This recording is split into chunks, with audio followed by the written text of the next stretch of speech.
بسم الله الرحمن الرحيم والسماء ذات البروج سورة بروج واتە ئەستێرەکان سوورەتێکی مەکیە و 22 ئاەتە. خی گەورە سوێن دەخوات بە ئاسمانەکان وە سوێن بێ بە بروج کە مەبەستی ئەستێرە گەورەکانە یاخود شوێنی ئەستێرەکانە یاخود ئەو ئاسمانانی کە خی گەورە زۆر بە جوانی دروستی کردوون یاخود ئەو کۆشکانی کە لە ئاسماندا هەیە یاخود مەبەست پێی شوێن و منزیلی خۆر و مانگە کە 12 بورجە کە خۆر لە هەریەکێکیاندا بە مانگێک دەڕوات. ئەمە دەکاتە 12 مانگەکە و مانگیش لە هەریەکێکیاندا بە 2 ڕۆژ و یەک لەسەر 3 ڕۆژێک دەڕوات کە دەکاتە 28 منزیلە و 2 شەویش دیار نامێنێ ئەوەستی شەوەکە.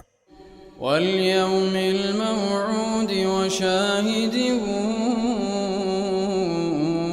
ومشهود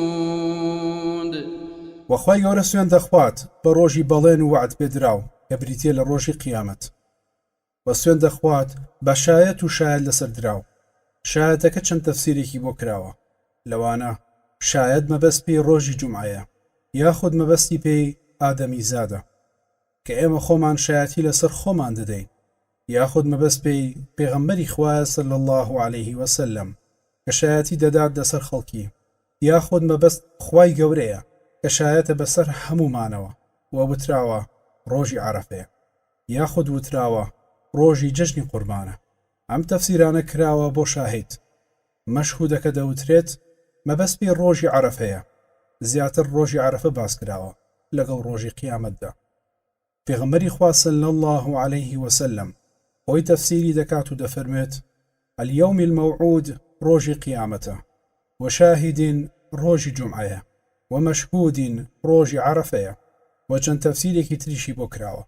قتل أصحاب الأخدود النار ذات الوقود إذ هم عليها قعود.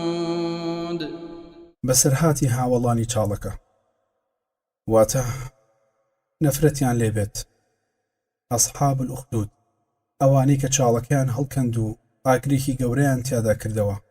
باوەڕدارانیان تاقی کردەوە بەوەی کە ئەگەر هەر کەسێک لە مسلمان بوونی پەشیمان نەبێتەوە و نەگەڕێتەوە بۆ پەرستنی پاشا ئەوە دەیخێنە ناو ئاگرەوە دەیسووتێنین کە پێغەمبەری خوا صلی الله علیه وسلم بە درێژی چیرۆکەکەیانی باس کردووە لە صحیحی مسلم داهاتووە. هەیە لە زانایانی تەفسیر دەفەرموون خەڵکی فارس بوون یاخود خەڵکی حەبەشە بوون یان بەنی ئیسرائیل بوون یان خەڵکی یەمەن بوون. هەر شوێنێک لەمانە بێت پاشایەک هەبووە و خەڵکەکە لی هەڵگەڕاونەتەوە و وازیان لە پەرستنی ئەو پاشایە هێناوە بە تاک و تەنها خۆی گەورەیان پەرستووە. ئەویش خەڵکەکەی بەو شێوەیە تاقی کردوتەوە کە ئەگەر نەگەڕێنەوە بۆ پەرستنی خۆم ئەبێ بچنە ناو ئاگرەوە و یەک سوتاندویانێتی. دا ئافرەتێک منداڵێکی بچووکی پێ بووە، لەبەر منداڵەکەی دوودڵ بووە، بە ئیزنی خی گەورە منداڵەکە هاتوۆتە قسە و توێتی ئەی دایکە تۆ لەسەر حەقیت، ئارام بگرە و خۆت هەڵدەرە ناوی. ئەویش خۆی هەڵداوەتە ناوی کە ئاگرێکیان کردەوە کە ئاگرەکە دارێکی یەکجار زۆریان تێکردووە و گر و بڵەسەیەکی یەکجار زۆری هەبووە. کاتێک کە خۆیان پاشا و وەزیرەکان و دار و دەستەکەی دانیشتبوون لەسەر کورسی سەیریان دەکردن وهم على ما يفعلون بالمؤمنين شهود وما نقموا منهم إلا أن يؤمنوا بالله العزيز الحميد. وخۆشیان لەوەی کە بە باوەڕدارانیان دەکرد ئامادە بوون و دانیشتبوون یاخود لە ڕۆژی قیامەتدا خۆیان شایەتی لەسەر خۆیان دەدەن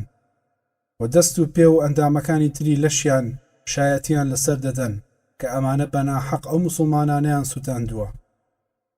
و سزای ئەم باوەڕدارانیان نەدا و تۆڵەیان لێ نەسەندن تەنها لەبەر ئەوە نەبێت کە ئیمانیان بەخوای گەورە هێنابوو کە خوایەکە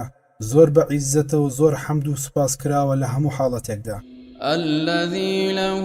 ملك السماوات والأرض والله على كل شيء شهيد خوایەک کە هەرچی موڵکی ئاسمانەکان و زەویەکان و نێوانیان هەیە هەمووی موڵکی خۆیەتی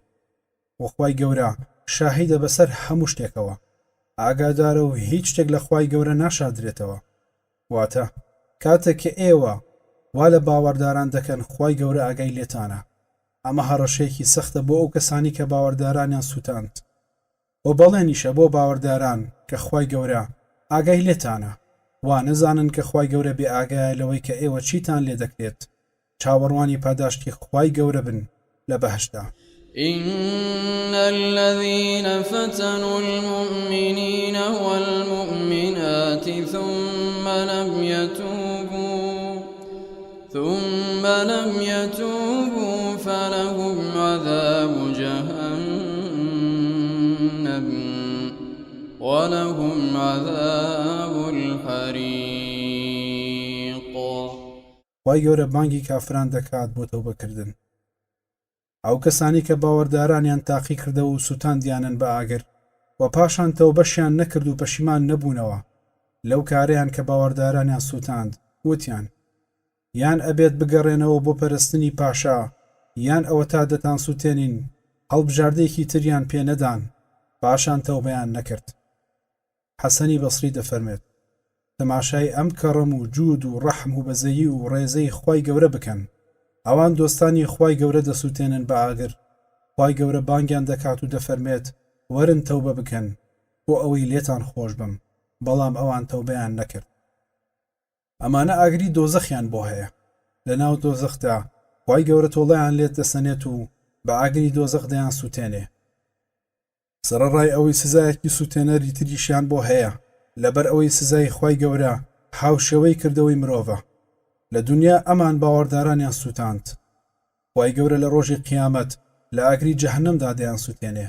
إن الذين آمنوا وعملوا الصالحات لهم جنات تجري من تحتها الأنهار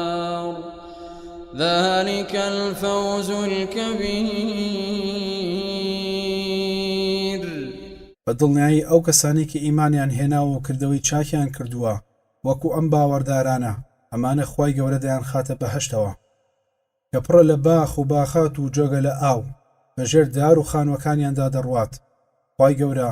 بۆی ئامادەکردوون کردەوەی چاک ئەوەیە بۆ خوا بێت بۆ ڕیا نەبێت و لەسەر سونەت بێت و بیدعە نەبێت ئەمە بردنەوەی هەرە گەورە و تەواوە کە مرۆڤ بچێتە ناو بەهەشتەوە کە هیچ بردنەوەیەک وەک ئەمە نییە إن بطش ربك لشديد إنه هو يبدئ ويعيد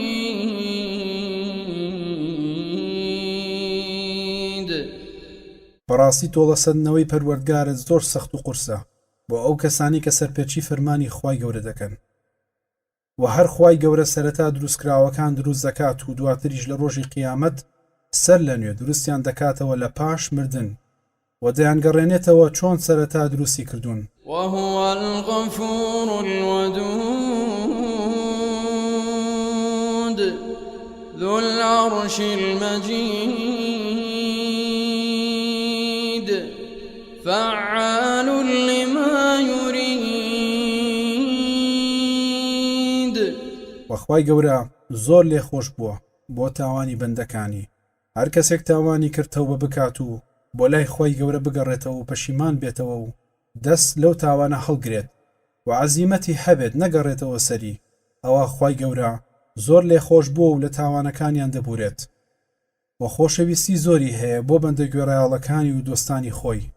ئەوانەی گوێڕایاڵی و عیبادەتی خوای گەورە دەکەن و خوای گەورە خاوەن عەرشی پیرۆزە بە ضەممی مەجیدەکە دەخوێنرێتەوە واتە سیفەتی خوای گەورەیە و بە جەڕیش دەخوێنرێتەوە واتە سیفەتی عەرشەکەیە خوای گەورە خۆی پیرۆزە یان عەرشەکەی پیرۆزە و هەردوو ماناکە تەواوە خۆیشی و عەرشەکەشی مەجید و پیرۆز و بەڕێزن خوای گەورە هەر شتێکی بوێ ئەنجامی دەدات هیچ کەسێک نییە کە خوای گەورە بگەڕێنێتەوە لە کارێک کە بیەوێ ئەنجامی بدات. هل أتاك حديث الجنود فرعون وثمود. ئەی محەممەد صلی الله عليه وسلم، ئایا هەواڵ و بەسەرهاتی ئەو سەربازە زۆر کافرانت بۆ هاتووە کە بۆ کوشتاری پێغەمبەرانیان کۆبوونەوە کە خوای گەورە چۆن لە ناوی بردن مەبەست بێ بەسەرهاتی قەومی فرعونە کە خۆی و سەربازانی بۆ موسا صلی الله عليه وسلم کۆبوونەوە و قەومی ثەمودیش کە بۆ صالح پێغەمبەر صلی الله عليه وسلم کۆبوونەوە کە خوای گەورە چۆن سزایدان و لە ناوی بردن. بل الذين كفروا في تكذيب